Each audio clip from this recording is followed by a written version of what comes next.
Psikologi Kepribadian, salah satu mata kuliah di ISIP Jakarta, membuka wawasan kita tentang kompleksitas sifat manusia. Mata kuliah ini membantu kita memahami bagaimana individu berbeda satu sama lain dalam hal kepribadian dan bagaimana kepribadian terbentuk serta berkembang sepanjang hidup. Halo sahabat ISIP Jakarta, saya Sugeng Harsanto, saya dosen ISIP Jakarta, masuk di ISIP tahun 89 ya. Saya di Sekolah Akademi ISIP Jakarta ke Universitas Indonesia, jurusan Psikologi Sosial. Saya di sini kurang lebih sudah 34 tahun ya, mengajar mata kuliah psikologi lah, psikologi kepribadian, psikologi komunikasi, pengantar psikologi dan sebagainya. Psikologi kepribadian adalah cabang psikologi yang mempelajari pola pikiran, perasaan, dan perilaku yang konsisten dari individu sepanjang waktu. Di ISIP Jakarta, mahasiswa belajar tentang berbagai teori kepribadian seperti teori psikoanalitik Sigmund Freud, teori sifat Gordon Allport, hingga teori humanistik Carl Rogers. Melalui mata kuliah ini, mahasiswa diajak untuk mengeksplorasi berbagai aspek yang membentuk kepribadian seseorang, baik dari faktor genetik, lingkungan, maupun pengalaman hidup. Yang diajarkan oleh dosen atau saya di ISIP Jakarta ini, khususnya jurusan ilmu kesejahteraan sosial itu adalah pertama mempelajari tentang tipologi, tentang kepribadian manusia. Ya. Misalnya tipologi yang berasal dari pengaruh-pengaruh jasmani, dan ada juga pengaruh-pengaruh yang sifatnya kejiwaan. Nah, jadi kedua topik ini nanti akan dibahas secara panjang lebar dan secara detail. Tapi ingat ya, ini bukan fakultas psikologi. Jadi ini adalah bagian dari mata kuliah yang ada di ISIP Jakarta ya. Kami tentu punya tujuan ya, mengajar mata kuliah ini. Kami harapkan nanti setelah mahasiswa menerima materi dari dosennya, yaitu saya, paling tidak dia akan pertama mengetahui dulu ya, mengetahui tentang apa itu tipologi dasar. Ya. Misalnya kepribadian itu dari mana sih asalnya gitu ya. Kemudian juga terbentuknya seperti apa gitu ya, terbentuk kepribadian seperti apa. Nah, dengan demikian maka mahasiswa mereka akan tahu minimal dasar dulu tentang kepribadian manusia ya. Yang tadi saya sampaikan, ternyata kepribadian itu dipengaruhi oleh faktor-faktor fisik ya misalnya. Ada juga. Selama ini tahunya hanya kejiwaannya, tapi juga yang kedua adalah karena dipengaruhi faktor-faktor kejiwaan ya. Nah, itu di kelas kami ajarkan, bahkan kami contohkan kasus-kasusnya agar mahasiswa langsung memahami dan kemudian juga mengalami langsung ya apa yang mereka rasakan. Dan kadang-kadang kami minta untuk cari kasus ya, kita bahas bersama-sama dan nanti baru kita tetapkan, oh ini sebenarnya sesuai dengan teori yang diajarkan. Nah, seperti itu. Pemahaman tentang kepribadian seseorang tidak hanya penting dalam kehidupan pribadi, tetapi juga di dunia profesional. Di dunia kerja, pengetahuan tentang psikologi kepribadian sangat berperan dalam berbagai aspek. Misalnya dalam rekrutmen, manajemen sumber daya manusia, serta pembentukan tim yang solid dan kolaboratif. Dengan memahami kepribadian individu, perusahaan dapat mencocokkan seseorang dengan posisi kerja yang tepat, meningkatkan produktivitas, serta menciptakan lingkungan kerja yang harmonis. Ya, saya dari awal sudah mengatakan bahwa psikologi ini harus dipelajari oleh seluruh mahasiswa ya, saya bilang gitu ya. Kenapa demikian? Karena kita nantinya itu pasti akan melakukan interaksi ya, dengan orang lain. Nah, interaksi ini butuh apa? Butuh pemahaman, empati. Kalau kita misalnya bertemu orang, kemudian nggak tahu kepribadiannya kayak apa, kita paling nanti akan jadi friksi, beda masalah, akhirnya terjadi berantem itu. Nah, dengan tahu tentang psikologi kepribadian atau kepribadian manusia, paling tidak si mahasiswa ini nanti akan bisa berempati, oh ternyata karakter orangnya seperti itu. Ya seperti ini ya, maaf. Karena kami ajarkan juga itu karakter-karakter manusia seperti apa ya. Misalnya ada 4 karakter kan ini sorry 4 temperamen ya. Pertama adalah temperamen sanguinis, kemudian yang kedua temperamen melankolis, kemudian ada koleris, dan yang ketiga keempat adalah flegmatis. Nah, keempat ini itu nanti pasti akan muncul kalau kita berinteraksi. Nah, dengan orang belajar psikologi kepribadian, pasti minimal dia akan tahu, oh ternyata meskipun masih kulit ya, ternyata oh seperti itu. Nah, beda dengan kalau menjadi fakultas psikologi kan, itu bisa benar tahu sampai dia bisa ngukur. Kalau kita cukup mengetahui saja bahwa oh ternyata si A karakternya seperti ini, sehingga apa yang saya lakukan, saya harus menempatkan diri. Oh ini orang ini nggak bisa diajak bercanda ya, orang ini nggak diajak serius gitu kan. Nah seperti itulah kira-kira ya. Kalau secara teoritik sebenarnya, dan ini masih diakui ya, faktor terbentuk badan itu ada beberapa hal. Pertama misal dari faktor-faktor genitas ya, faktor keturunan itu ada aliran nativistik ya, nativism itu dia yakin banget bahwa sebagian besar badan itu dipengaruhi oleh faktor-faktor keturunan.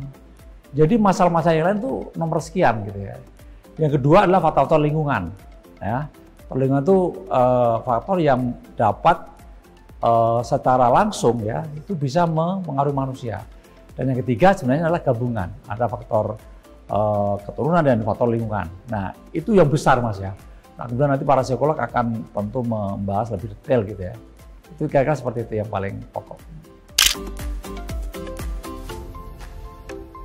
Saya sebagai teoretisi kan, sebagai dosen tentu punya pandangan yang tentu point of view ya. Kalau menurut saya sebenarnya faktor genitas itu ikut mempengaruhi juga. Tapi jangan lupa bahwa sebenarnya faktor luar, faktor media sosial yang dalam ini nanti dialami oleh para Gen Z atau Gen Z itu luar biasa besar.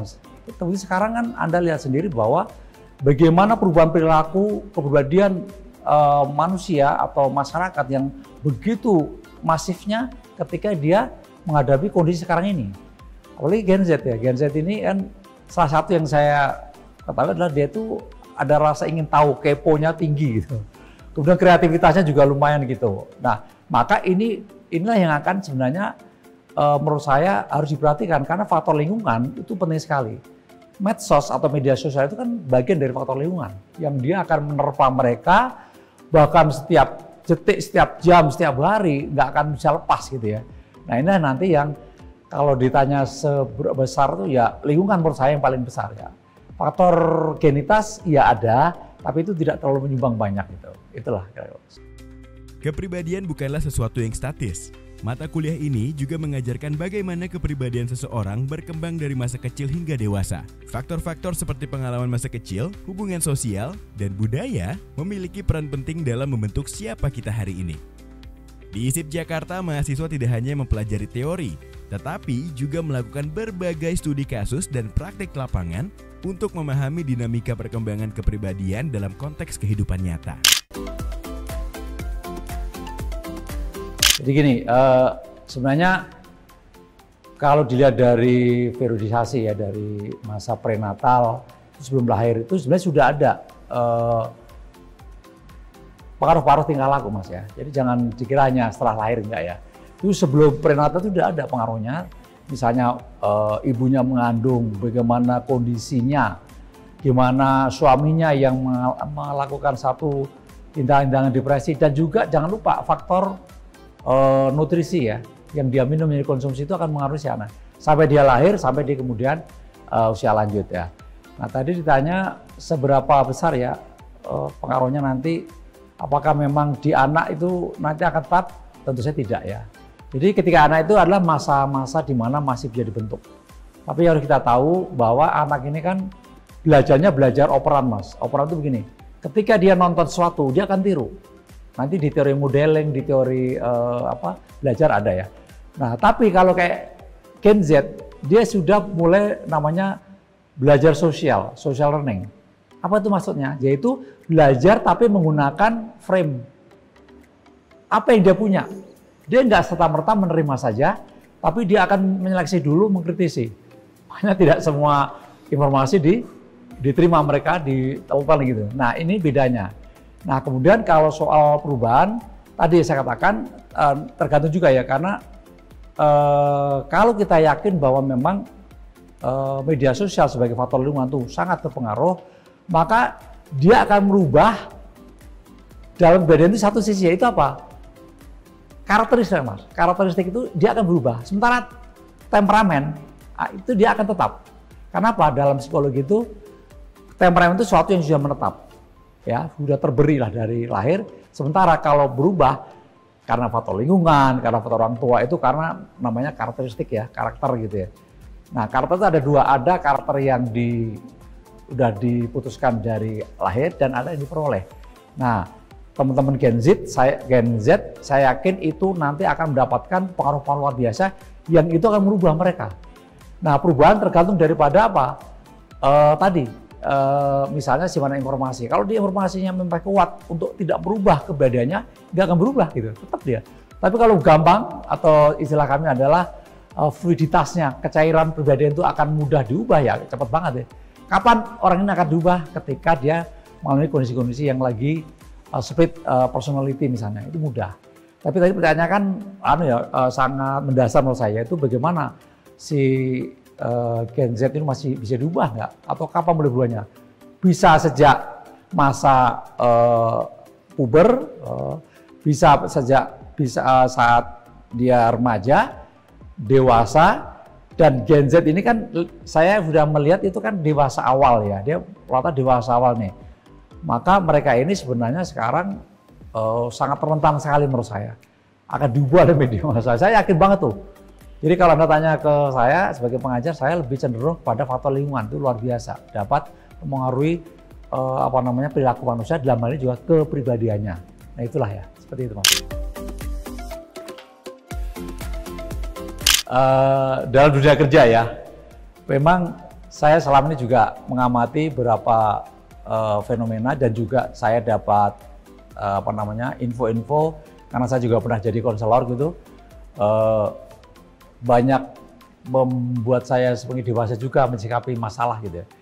Nah itu memang di dunia kerja ini memang menurut saya materi-materi psikologi dulu Mas ya. Psikologi itu perlu, satu, bukan hanya psikologi badian ya, psikologi dulu ya.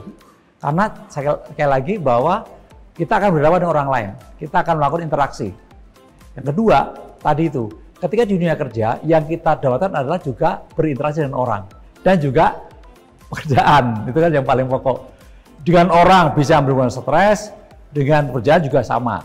Nah sekarang di orang dulu ya. Kalau dengan orang tentu tadi saya sudah mengatakan, tolong pahami keberadaan mereka dengan cara belajarlah.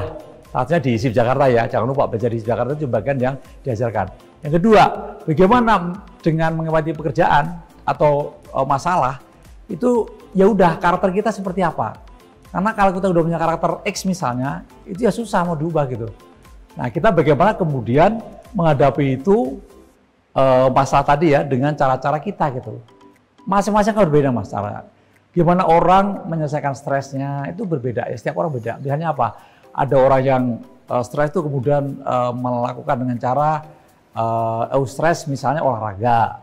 Tapi ada yang distres melakukannya dengan cara apa? Dia memukul-mukul, mengata-ngatain verbal gitu kan.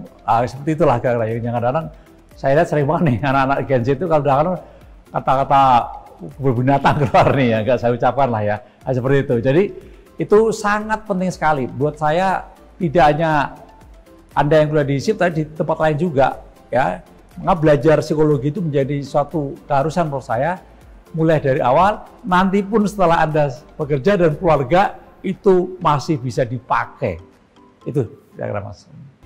Psikologi kepribadian di ISIP Jakarta memberikan pemahaman yang mendalam tentang diri sendiri dan orang lain. Pengetahuan ini menjadi landasan penting bagi mereka yang ingin bekerja di berbagai bidang, mulai dari psikologi klinis hingga manajemen. Melalui mata kuliah ini, mahasiswa tidak hanya mendapatkan teori, tetapi juga kemampuan praktis untuk memahami dan berinteraksi dengan berbagai tipe kepribadian di dunia nyata. Baik, sahabat ISIP, terima kasih ya. Tadi saya sudah menyampaikan hal-hal yang penting dan bermanfaat buat sahabat ISIP semua. Mudah-mudahan nantinya ini akan menjadi tarik Dan ayo masuk ISIP, ketemu saya nanti dan juga teman-teman dosen yang lain yang akan mengajarkan tentang psikologi kepribadian. Terima kasih, sampai jumpa.